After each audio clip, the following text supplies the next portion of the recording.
Welcome back to another day. Welcome back to another video.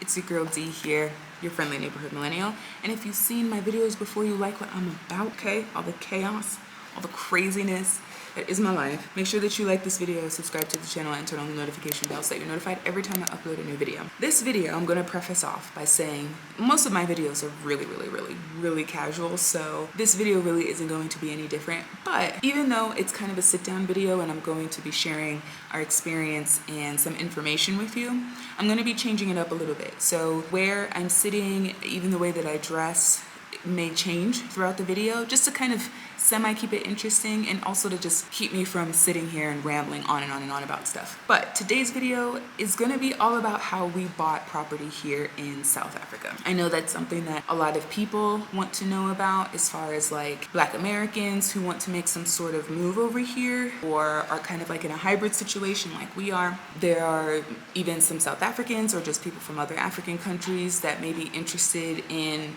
what it's like for us to purchase property here, and just to kind of the entire process, including our experience. Now, I'm sorry if the light is changing. There's windows all over. You can see there's windows back there, there's windows in front of me, so the light's going to be changing here and there, so I apologize for that. But like I said, we're not going to be sitting here the entire time, so let's just kind of jump into it. Now, just to kind of preface, just like some kind of housekeeping, right? Why did we decide to purchase property in South Africa, right? Africa as a continent is huge. There are tons of countries that we could have invested in and whatnot. And that's still the case. We still want to invest in Africa as a whole, as a continent. But we wanted to start with South Africa because South Africa is a good conduit between the Western world and the African world. And I may have even mentioned that in a previous vlog. It's one of the most technologically advanced countries on the continent, and for someone who's in tech like me, and for a lot of Americans who kind of depend on technology for everything that they do, this is a really good kind of starting point. So we wanted to have a place that would kind of help us to bleed out to other countries. So we always wanted to have like a home base on the African continent, and we felt like South Africa was the best place to do that. So there are actually some things in the works in other countries. I won't necessarily be talking about that because that could be, years down the line. And if they come to fruition, God willing, we'll bring them to the channel, or my boo's channel if he decides to do YouTube and everything again, and we'll just kind of give y'all that information as it comes. But baseline, we wanted to have a home base on the African continent. We chose South Africa as Black Americans because that made the most sense for us. I think this might be a little bit better because I'm directly in front of the window. And actually, I'll take my glasses off. If you hear tapping, clicking, whatever, you already know K-Will is never too far away.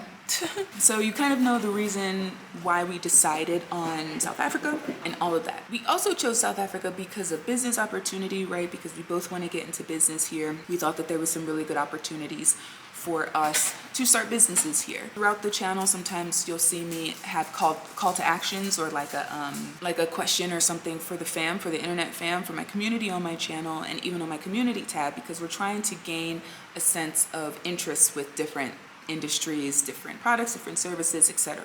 So you will start to see that stuff kind of popping up. Also, a lot of us, most of us Americans speak English, and they do speak English here. And so obviously when you go to other African countries, English may not always be readily available, right? So while a lot of us are more than willing to learn the local languages that are there as best to our ability, it's nice to know that you can go to an African country and still be able to speak your native tongue. Now, mind you, my boo and I have plans to learn lots of different languages, and I know it's easier as a younger person to do that. But out of respect for the people here, we want to be able to communicate with them in their native tongue in addition to English, right? It's nice when people can adjust to you, but when you're in their turf, when you're in their country and everything, you want to have some respect for those people and learn their language. And I think that's a really great way to just show your respect for those people and their culture and everything else that kind of goes along with that. Lots of benefits to South Africa, and I say this also for Black Americans who are interested and may not have necessarily taken the plunge to want to visit here. Now, mind you, it can be expensive coming over here simply for the plane ride. But once you kind of bite the bullet take the plunge and pay for your plane ticket, you know, get on that 15, 16-hour ride or however long it is, depending on where you're flying out of. Once you get here, you're gonna love it. And obviously I'm biased because I feel like I've had really good experiences, but I've also had some really shitty experiences, and you guys know about some of those experiences. You know, overall, even throughout the bad stuff that's kind of happened, it still doesn't compare to kind of the anxiety and the depression that one feels when you are native to the States. The United States can be a huge, huge stress ball. Even if you're white over there, it can be a huge stress ball. So there are lots of kind of benefits to South Africa, and even just other African countries. I can only speak to South Africa and only just like one city because that's all I've been to for the most part. So you kind of have an understanding as to why we chose South Africa, you know, to a degree. So now I kind of want to share with you just like our personal experience. Now, I will also give you a little bit of a disclaimer that when it comes to this house in particular, that I can't tell you exactly why there's like legal proceedings and everything that's kind of going on around us, but I can at least bring to you our experience up until like when we got into this place. So when my boo first told me about South Africa, of course, like any other American that's conditioned against an entire continent of people, I was like, I'm not really sure. But I'm also one of those people that's like, I can't knock a place if I've never been there. So let's just go there. January 2022, my boo and I got married. And in February 2022, we decided to go to South Africa for our honeymoon. We knew that we wanted to go to South Africa for various reasons, most of which I just explained to you.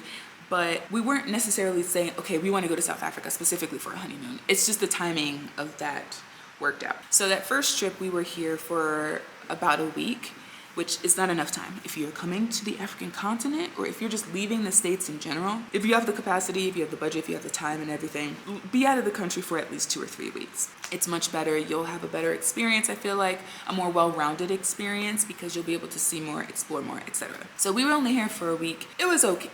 It was great, but it was also okay when you kind of step out of it because we didn't really get to have a true kind of South African experience the first time. We're not upset about that, right? Because that trip helped us to kind of pop our cherry when it came to visiting the African continent. We loved it. We loved it as soon as we touched down. I mean, it was a long journey, but as soon as we got here, it was like, oh, we felt like home. It was like our shoulders were like this your shoulders are like this, and you're like this all the time in the States. Your head on a swivel. And then as soon as we touched down, tired, exhausted, stressed out, whatever, it was like our shoulders went like this.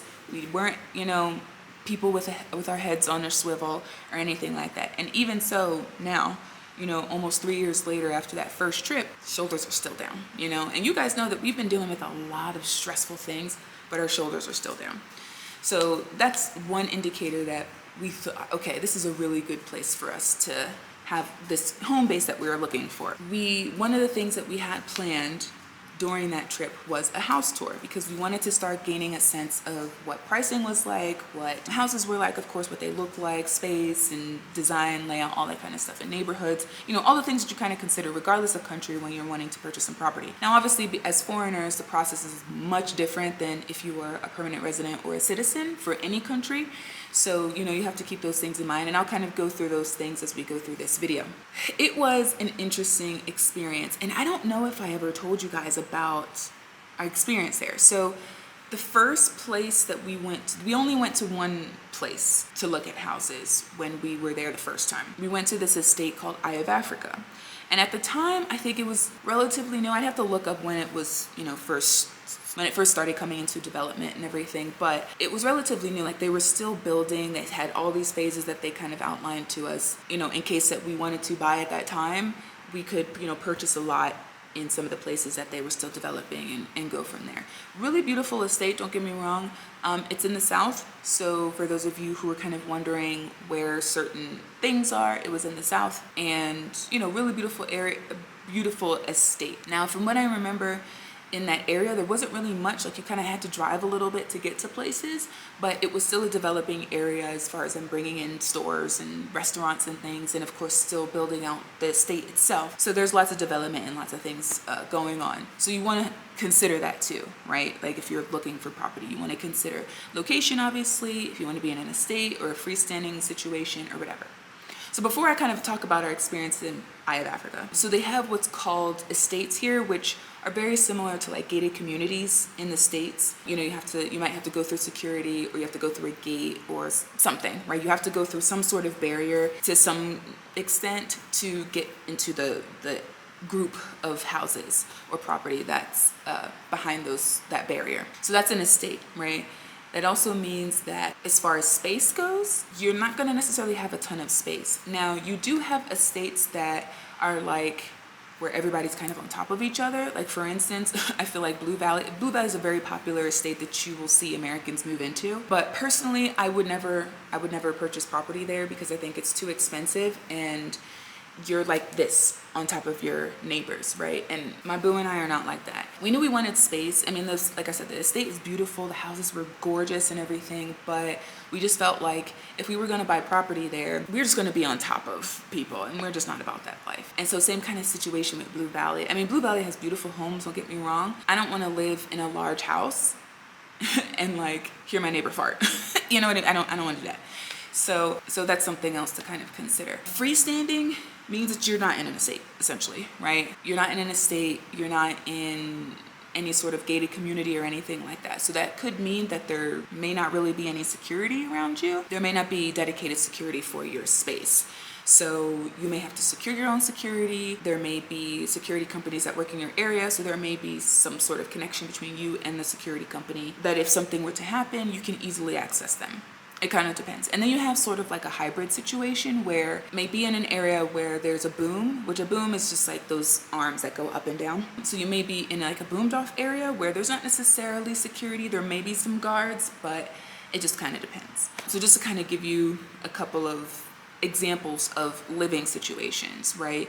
You have an estate, which is like the most secure. You have freestanding, which kind of ebbs and flows as far as security goes. And then you have some sort of hybrid type situation where you may live on a boomed off street. So not everybody may be able to go down the street to access your house. So back to Eye of Africa. It was not a good experience. And we knew that after we left that place that we would never buy property there.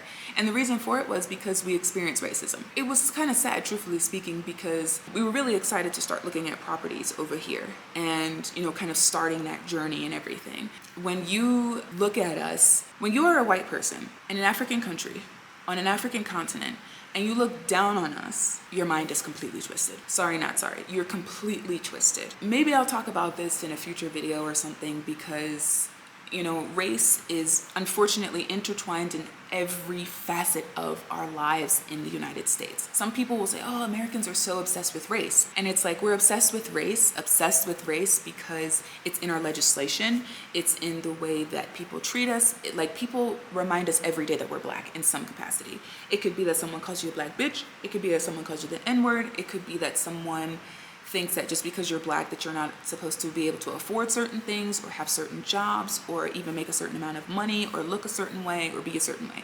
So every day we are reminded that we're black. But if you talk to an African person who grew up on the African continent, you know, they're gonna tell you like, I never once thought about being black or being African. I just thought I'm just me.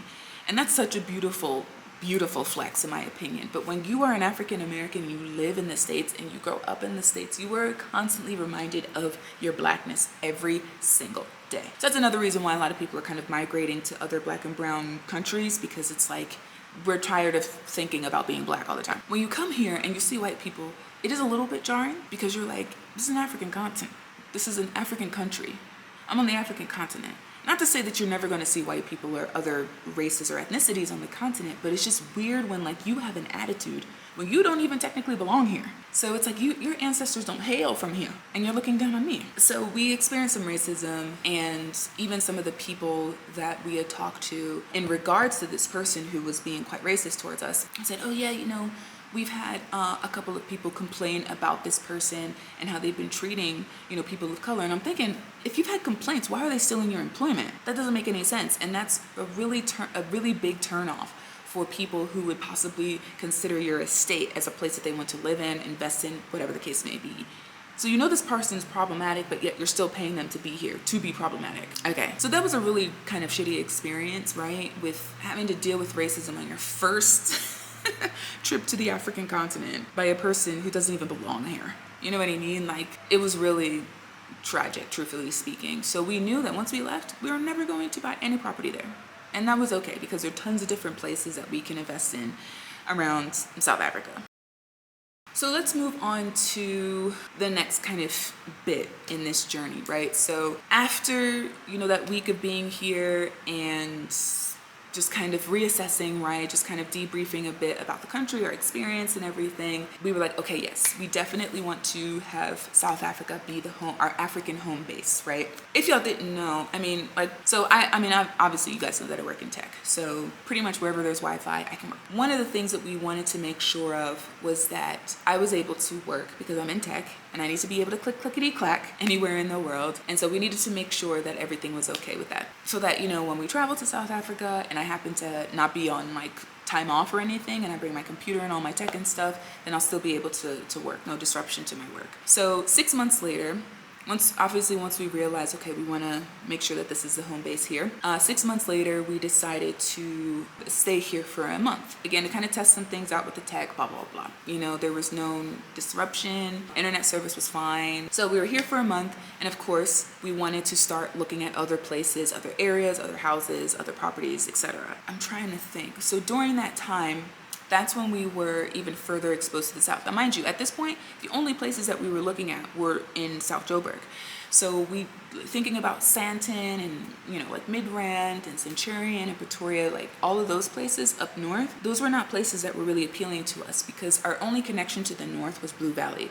And as I said earlier, it's just too expensive for what it is. Beautiful homes, beautiful properties, of course it's secure and all of that, but for us it just wasn't giving us what we felt like we wanted. It was just a no. It was just a no for us to want to look for places up. So we were primarily focused on the South. So we looked at a couple different places and I'm pretty sure I had shared maybe a house or two that we had looked at. And that's when we realized that South Joburg, for those of you that are wondering why we prefer it, is because you get more land, you have a lot more space, and the houses are big. The houses are big in general, just because of how much you can afford as an American. The houses are big, but they're not as expensive as the ones that are up north. Now, I won't tell you where this house is located.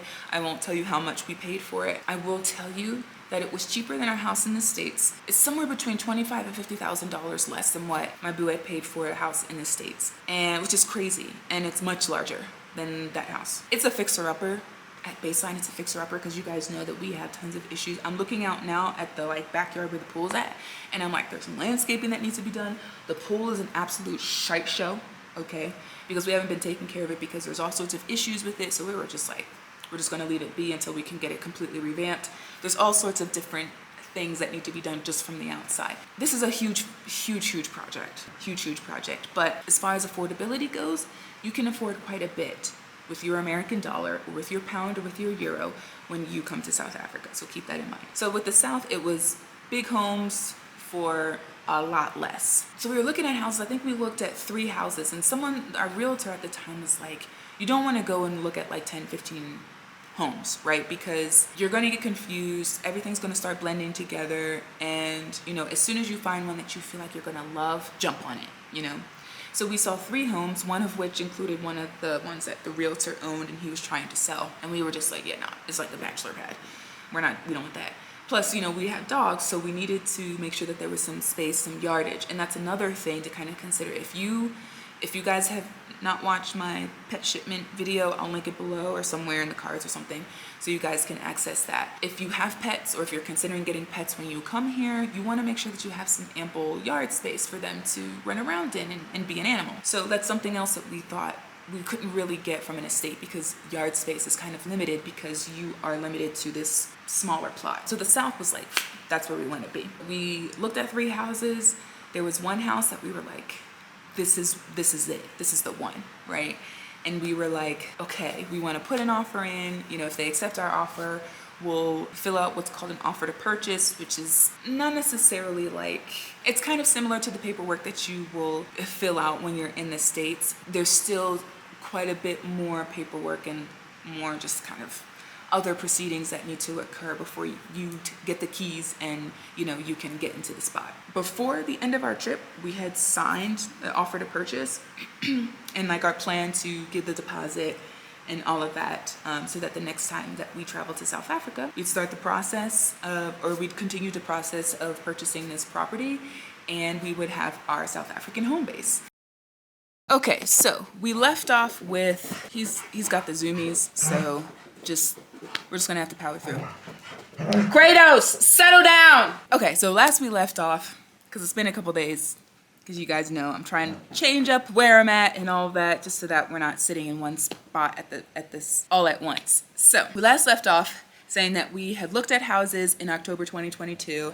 We looked at 3 houses, one of which belonged to the realtor that we were working with at the time. We found a place that we really liked. It's beautiful, private, for the most part, nice space, pools, very similar to this place. Maybe not as big, but still a really nice place, to call kind of your home base. So it was time for us to travel back to the States, and then we had to start getting everything together so that we could actually pay the deposit for us to acquire some property. Now, the number one thing that turns foreigners off from buying anywhere around the world is the deposit. Obviously, different countries are going to have different stipulations when it comes to buying property. For South Africa specifically, if you are a foreigner, or if you do not, I should say, if you don't have permanent residency or citizenship, then you have to pay 50% deposit. You have to have that to even be considered to purchase the property.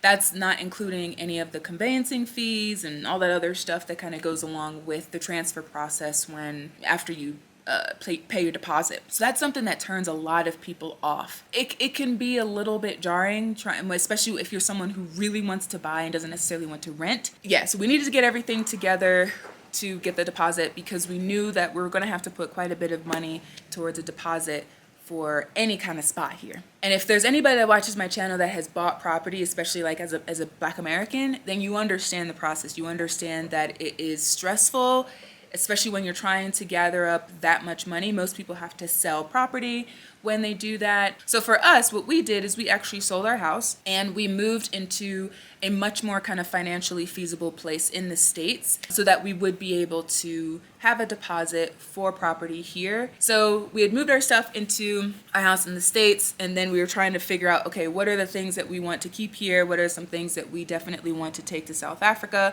that we don't necessarily want to buy, and all that other kind of stuff.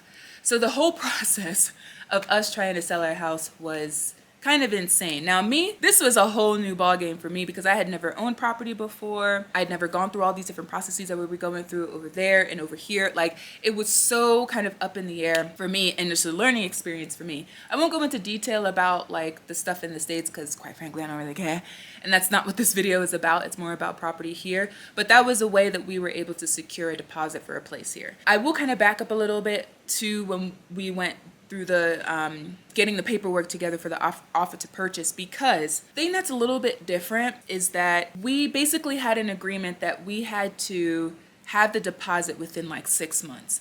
Because I haven't really bought property like that, I'm not really an expert. I kind of left like the house stuff and property stuff to my boo. Don't really know the ins and outs and all that stuff. But yeah, I don't know if it's like that in the States. I don't know if you can come up with some sort of agreement where with the seller that you as the buyer, like you will basically reserve this house for me if I give you a deposit or give you a down payment of an agreed amount by a certain point in time. I don't know if that's a thing in the States. It may be, I don't know. Like I said, I'm not an expert on the housing stuff. I kind of kept that to my boo. But as far as I know, I hadn't really heard of anything like that before. So that was kind of a blessing, right? Because as a foreigner, for one, it's going to take quite a bit of time for your money to just get over here, just because of the limits with banks and everything like that. Like, you can only transfer a certain amount of money over at a time, like per day. And if it's a large sum of money, especially when it's going towards a down payment or a deposit for a house, it's going to take quite a bit of time. So I think it took maybe about a week or two for all of our money to get transferred over to the full amount so that we would have what we needed for the 50% for the house. The whole like selling process was crazy just because at the time it was a buyer's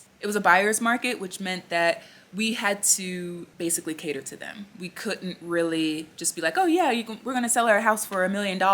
We did not sell our house for $1 million, but we're going to sell our house for $1 million, and in a market where people aren't really trying to spend more than like 600,000. You know what I mean? So we had to compromise and all of that. But in the end, it worked out. We were able to secure the money that we needed. Like I said, it took maybe about a week or two for all of the money to come over. So we'd have the deposit. It's here in South Africa. Cool. Bam, bam, bam. At that time, we had determined what we wanted to keep in the States, what we wanted to bring over here. You guys already know the whole situation with the shipping thing. I won't go into crazy detail about that because I have a whole video on that. We need to, figure out our flights and everything so that we can head over to South Africa and continue the process with this house.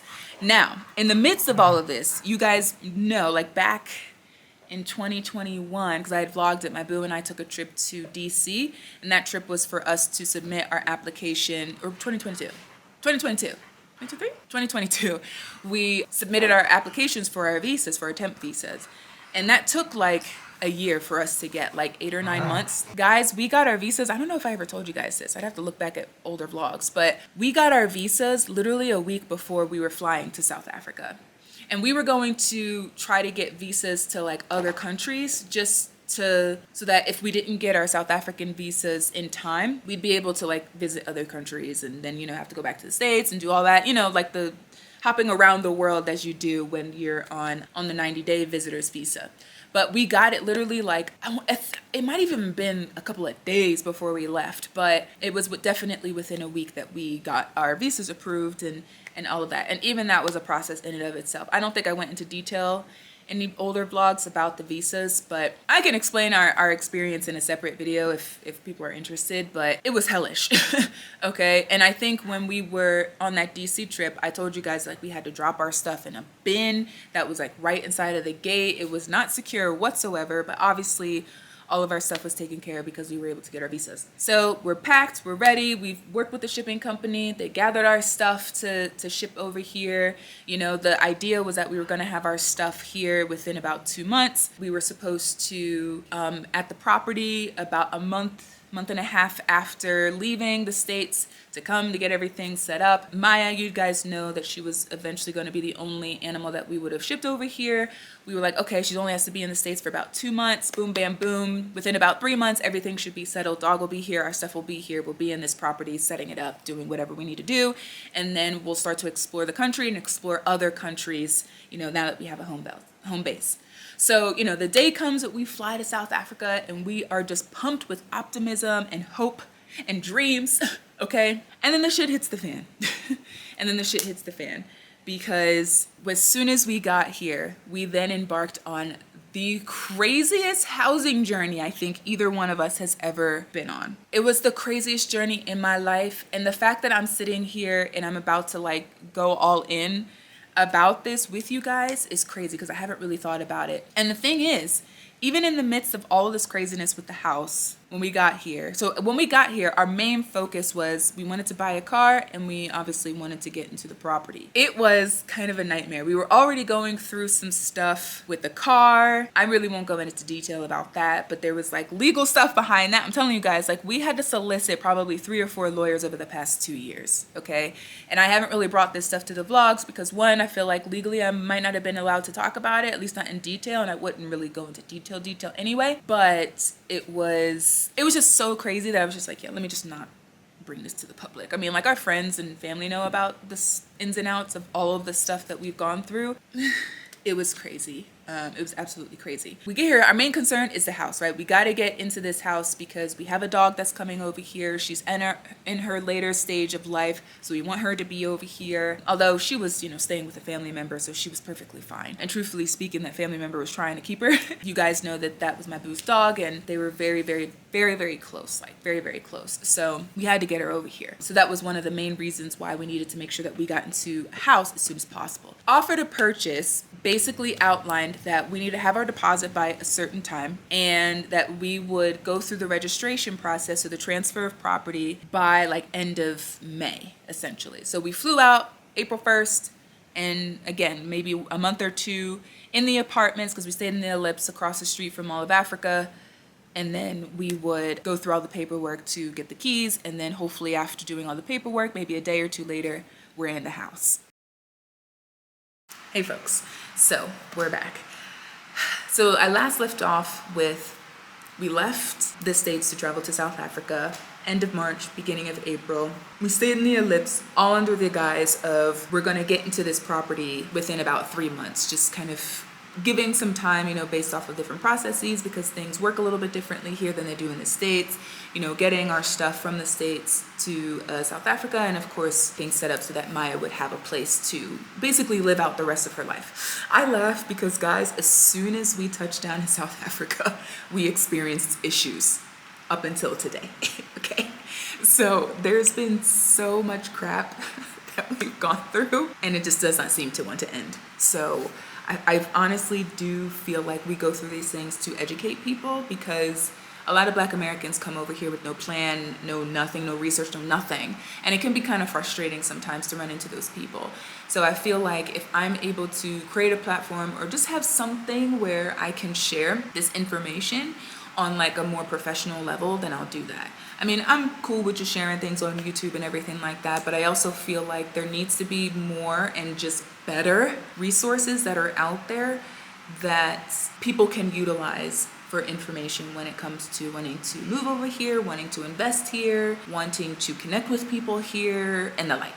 But anyway, so back to the house. So I go back and forth about whether I'm going to mention the realty group that we worked with, because sometimes it can be a little dangerous when you talk negatively about a realtor and or their company. I don't want to be put in a jeopardizing situation where my safety is of concern.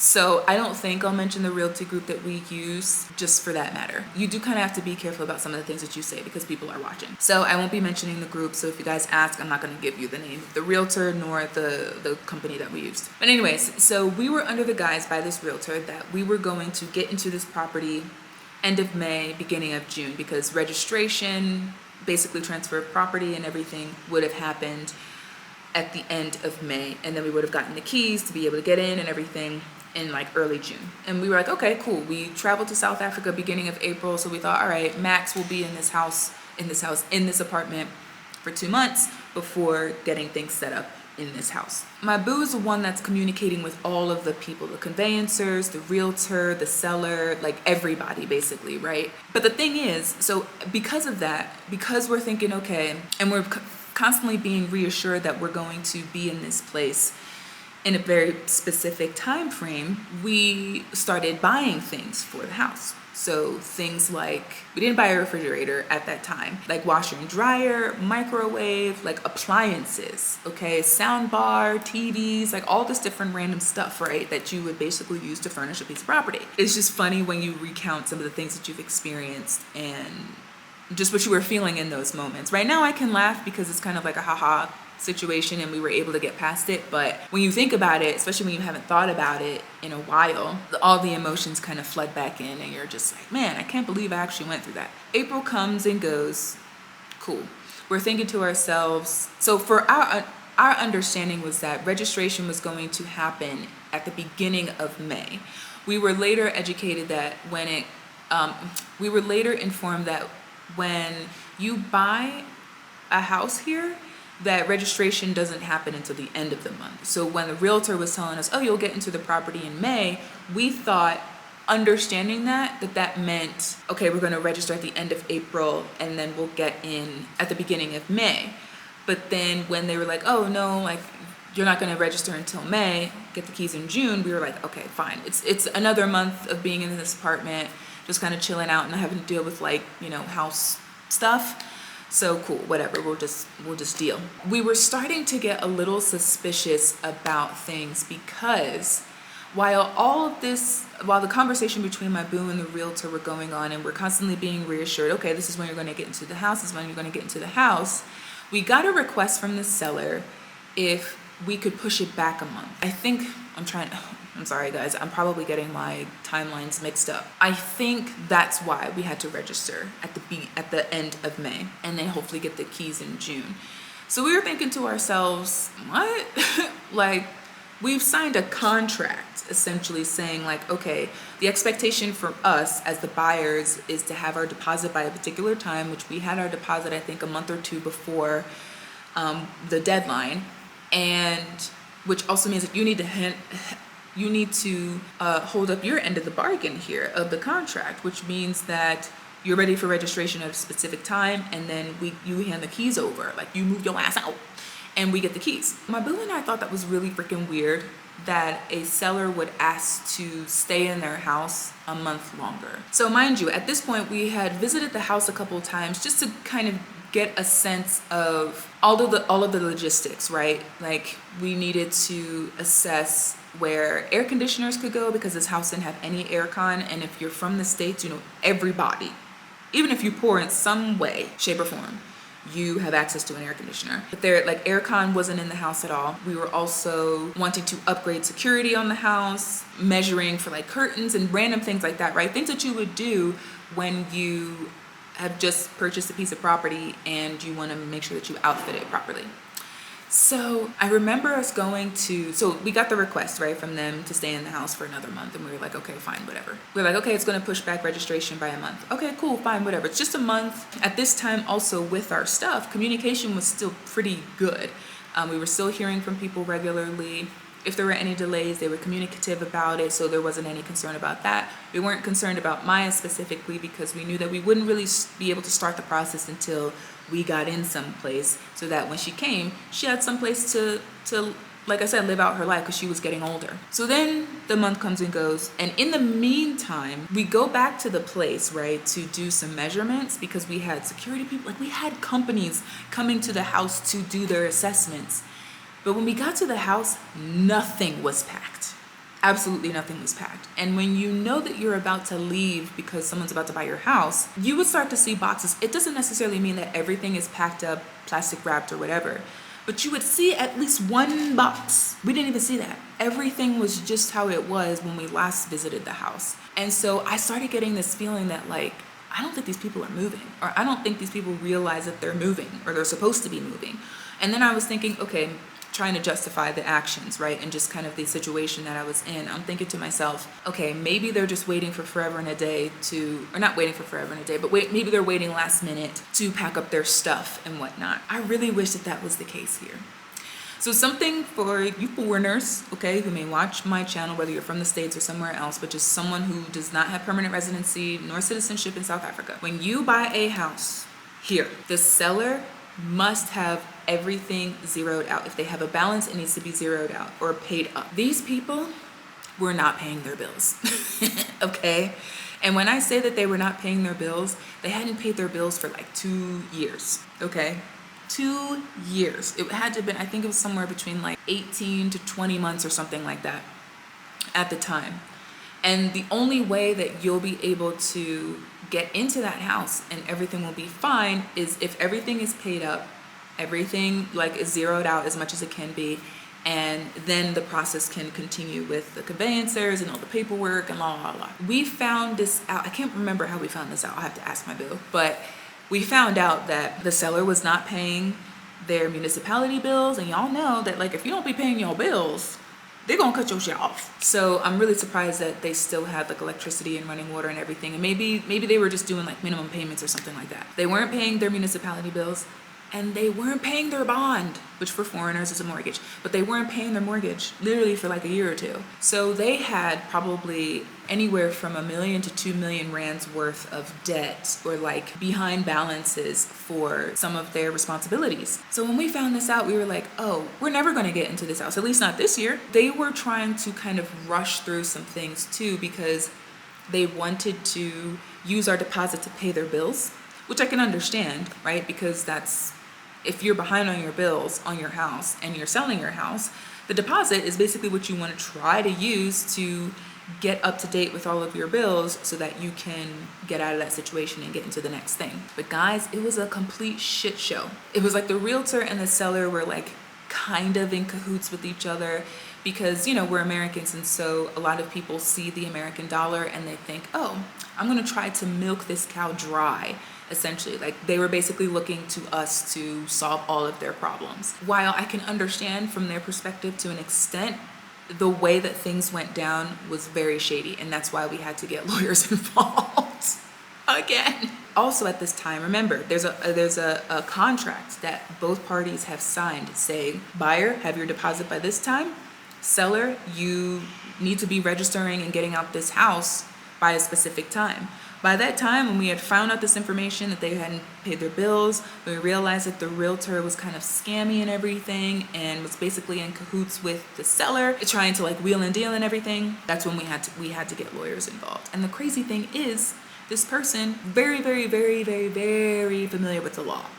And so I was just thinking to myself, did you not think that you were in the wrong with all of this and that you could just kind of skirt your way around the legalities of this situation? We can't. We were going back and forth with lawyers and everything, and the seller had the audacity to say in their statement that we knew of their financial issues when we went into the agreement with them. We understood that our deposit, or however it was worded, but that we basically knew what was going on, and we still entered this agreement with them. I'm telling you right now, if we knew that the seller wasn't paying their bills, we would have been like, oh, no, let's go to the next house. You know what I mean? There's so many houses that were for sale at the time, and probably still are at this time. This was not our only option. It was just the option out of what we saw at the time that we fell in love with. It was just a shady situation. So I want to say, long story short, but this video is probably already 45 minutes long. Eventually, we were able to break out of that contract with them because it was breach of contract, point blank, period. They didn't hold up their end of the bargain or end of their end on the contract, and so we were entitled to our deposit to get that back, and we were, corralling to get that back, and we were falling out of the agreement because we were just like, if we had continued on with that, we might not have even gotten into that property until maybe this year. It was a blessing, but it also opened up another freaking world of stress. And that meant that we were pushed back into looking for another house. We last left off, I was telling you that the seller at the first house that we had bought wasn't paying their bills. When we had visited the house to take measurements and we had people from different companies coming in, security, aircon people, etc., that they hadn't started moving out yet. And we had to go through this entire process, like legally, to secure our deposit back, and then it pushed us into the housing search again. So once we were able to get our money back, which it took maybe like a couple of weeks. I can't remember the exact timeline of quite a few of this stuff, just because it's been so convoluted and it's been a little bit of some time ago since this occurred, and there was just so many other things that we were dealing with in the midst of that. But then, as you guys know, in the midst of all of that, we were still trying to figure out stuff with our stuff and the shipment. And around the time that we got our money back and, we were like, okay, we need to start the house hunting process again. That's when the communication with the shipping company started decreasing and getting worse and worse and worse with each week that went by.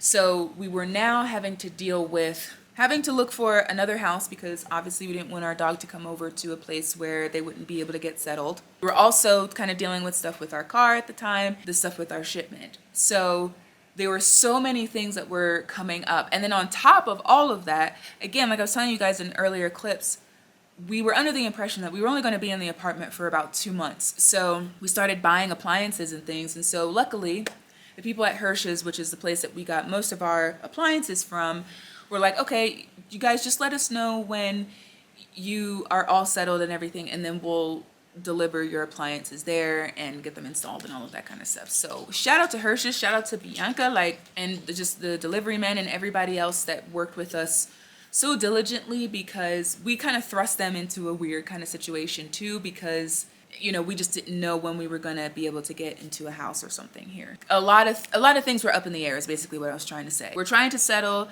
1,000,001 fires at once, but the most pressing matter at hand was finding a piece of property. That's because I tell you guys all the time that this is our home base on the African continent, and we've already started to travel to other African countries and, exploring and discovering. And when I say exploring and discovering, I mean things about ourselves and just trying to connect to our ancestral roots and all of that other stuff, right? You guys know that my boo recently went to Sierra Leone. And so a part of that was the reason for the trip, specifically for him. So, we want some place where we can you know, filter out and kind of splinter out to the African continent, because there's just so much to explore. Even within this country, even within Joburg, you know what I mean? There's so much to explore. So I think at that point, because mind you, the first time we came here to South Africa for that 1 week, we only saw maybe like 2 houses or something, maybe 3.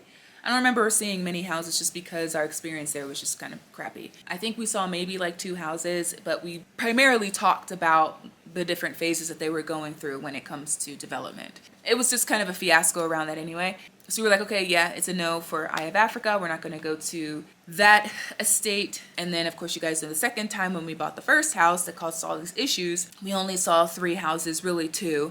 So then now we were really like, okay, we're here. We have visas, you know, we don't need to leave in like 20 days, 30 days, 90 days or whatever, something like that. So we had the time essentially, but not really the time, because we wanted to get the dog over here. So I think in total, we might have looked at anywhere between 10 to 15 houses, I think. I remember, and if I have footage of anything, I'll pop them in as we've been talking, because obviously this video is long and I don't want you to just be looking just straight up at my face the entire time. So if there's footage of things that I have been able to showcase, then I'll do that. One thing that we knew we really didn't want to do is be in an estate. And the thing is, with the estate, you are on a fixed, not that if you're outside of an estate you're not on like some fixed property, but you don't really have any room to expand when you're in an estate. We didn't really want to be in an estate just because estates typically are more expensive, because, you know, you've got security, you've got maintenance, you got all these different things that, you know, people are paying for in terms of like convenience and safety. But then the big thing that was getting us was that you don't really have a lot of space and you can hear your neighbor fart, and we don't want to do that. Now, we've gone to a lot of friends' houses where they live in different estates all over the place, from the north to the south and everything, and it's been relatively quiet, which is nice, but we just were like, yeah, an estate is just not where we want to go. And I think initially we were like, yeah, we'll be in an estate because, you know, it's safe and da-da-da-da. But as we were just kind of exploring and learning more about the housing market and real estate around, we thought, okay, let's be in a freestanding place. I don't think I ever even talked, I know we've been talking casually about this, but I don't think I really talked about like what we were looking for in a house. We wanted a 4-bedroom house with at least 3 bathrooms, that was at least, you know, 3,000 or 4,000 square feet, that had at least 3-car garage, ample yard space, obviously, because of dogs. What else? Obviously, being in a foreign country, we wanted something that was obviously secure. I think that was pretty much it. So the first house that we had purchased gave us all of that for the most part. The only thing that it was kind of really lacking were air conditioners. And you guys know that I explained that a little bit in earlier clips, that aircon is very important to Americans. Very, very important, okay? So we gotta kind of have it wherever we're at, especially if, you know, it's a place that's a house, or, you know, a place that we're going to be spending a lot of time in. That was the one thing that we really wanted. But like the house that we had in the states that we had sold didn't have a pool. The first house and this house both have pools. There are a lot of the homes here in South Africa that are like a little bit bigger, and even then I feel like there might even be some smaller ones that still have some sort of cottage or domestic quarters. Both this house and that house quarters, you know, if you wanted to have a live-in staff or anything like that, or if you just wanted to Airbnb it out or something for extra income. The things that we were looking for, I feel like were just kind of bare minimum things that I knew we'd be able to find just because of our experience with looking for a house. Since we were pushed back into the house hunting situation, we didn't use the same realtor just because it just wasn't working out. But there was an associate of this realtor that was working with them that we really liked and have kind of connected with and everything. And we were like, okay, you help us out, you know, try to help us, like, you know, find a house and everything. And I mean, I'm telling you, we looked at a lot of houses. We even looked at houses in the same area as the first house, like literally down the street, but it just wasn't working out. So at one point, this house came up.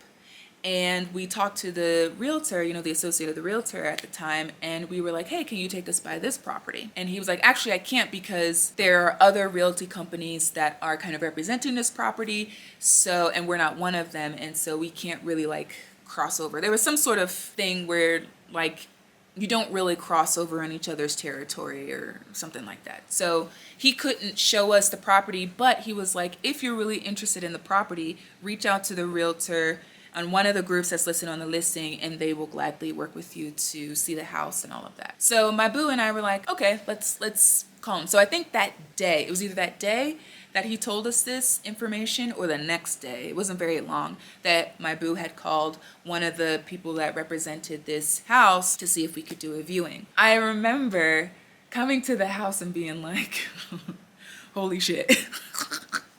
Guys, I was like, oh my gosh, this is the biggest house I've ever seen in my life. And mind you, I grew up in a tiny, tiny home. You know what I mean? Like tiny, tiny home. I mean, the house square footage wise in total was probably like 1,200 square, not even 12, it was definitely not 1,200 square feet. It had to have been somewhere around 1,000 square feet, which would be somewhere between 90 and 100 square meters, I think. I'm trying to do my conversion quickly in my head, but somewhere between like 90 and 100 square meters. And like, imagine, you know, you are living there with your parent, like it's you, your parent, like your parents and your sibling. And there's like, you know, and we're not tiny people, you know what I mean? So even when I moved in with my boo, that house was like 3,000 square feet, maybe a teeny bit more. That was like huge to me, you know what I mean? So then when we see this place, we're like, oh my gosh, this is huge. Any house that was bigger than that other house that was 3,000 square feet is going to be ginormous to me. I just remember that first day, my breath being taken away because I was like, oh my gosh, like this is incredible. This is insane. And the simple fact of the matter is this house cost us less than what it cost my boo for that 3,000 square foot house.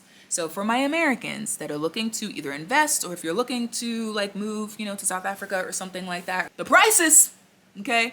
Now, mind you, the houses are a little bit older. And like I said, this house is a fixer-upper. So there's a lot of work that needs to be put into this place. For it to be the way that we would want it to be, aesthetics, structurally speaking, all of that, it would cost about 3 times as much as the cost of the house. That's like top-notch stuff, like taking up the carpet from upstairs and any other area that's downstairs. There's only like 3 areas downstairs that are carpeted, and tiling everything, retiling everything. We would want like top-notch like marble stone and everything. And you guys know that my boo and I aren't rolling around in the money. You know, we have to save and we have to budget. So this house will get improved over time. It's possible that you may not see, unless for some reason I win the mother effing lottery, you're not going to see any changes to this house for a very long time. I mean, the ceiling is still exposed just because we were going through a bunch of different things with the bank and la la la. There's still stuff that we have to get done structurally to get it to a point where we can start on the pretty stage, right? And making it look really nice. But yeah, so we looked at it the first time, I think before we started the paperwork and gave our deposit and everything for this house. I think we saw it about 2 or 3 times. We even brought some friends over to kind of get a couple second opinions on it. They were like, this is a nice spot. There are so many things that are wrong with this place, like so many different things that are wrong. It's a huge project, and I would, unless you have the funds or you have the mental energy and you want to put in that type of effort to fix up a place this size, I'd say just get something that's like between, I don't know, that's like 3,000 square feet. That brings us to today. You guys already know all the bullshit and stuff that we're going through with this house on the legal side and whatnot, and we're still going through those things. We're hoping, God willing, that things will get wrapped up, hopefully in 2025, and we can, you know, close another chapter in some of the many stressful things that we've been involved in over the past 2 years. But all in all, I would say we would have taken this journey 1,001 times over what we kind of experience when we're consistently in the States. There's going to be probably quite a bit of travel from both of us over the next year, work, for business, and all these other things. And as things kind of develop, you know, I'll talk to you guys about that stuff. As far as the housing stuff goes, I think that's it. This video is probably going to be like an hour long. I can only imagine what it's going to be like editing it. But it's real casual. You know, I didn't want it to be super formal or anything like that. As far as the actual process with giving the deposit and working with conveyancers and the offer to purchase agreement and all of those other things, if you have direct questions about those things, let me know, because I think it may be easier to write things out than to speak about them, because I get tongue-tied, and you guys know that I use a lot of filler words and I use ums and all that kind of stuff, and sometimes I feel like I'm just talking in circles. So I don't want to confuse anybody, and I also, if I have the questions, if there's enough questions to develop another video where I'm talking specifically about the process of buying a house here. I may even get my boo on camera since he's the one that spearheaded the entire process. But yeah, so as it stands today, you guys know that we still have residents in the States. We still, like, when we travel back, we go to our house in the States. And, you know, we have this place that we can now call our South African home. And I love it. Even though all I see are problems, right? I'm in the bedroom right now and I'm just looking at the ceiling, just the way that it is. And you guys know about the carpets. Like, we've shampooed these carpets, I don't know, like 3 or 4 times, and they still just get really hella dirty and all that. Like, while I see all these problems, I'm trying to change my mindset of how I view this place, because it has everything that we need and more. I mean, the things that we were looking for that I told you about earlier, we have that and so much more. It's quiet. It's safe. Like I said, it has everything that we need, and we're just eternally grateful that we were able to find this place and call it our African home. So I'm gonna leave it there. Again, if there's any questions about anything, please leave them down below. That'll kind of determine whether I do a second video. And yeah, so I hope this was informative. I hope it was entertaining too, because it's kind of funny thinking about this stuff. Thanks for hanging out with me for this very, very long video, and I will see you in the next one. Bye, guys.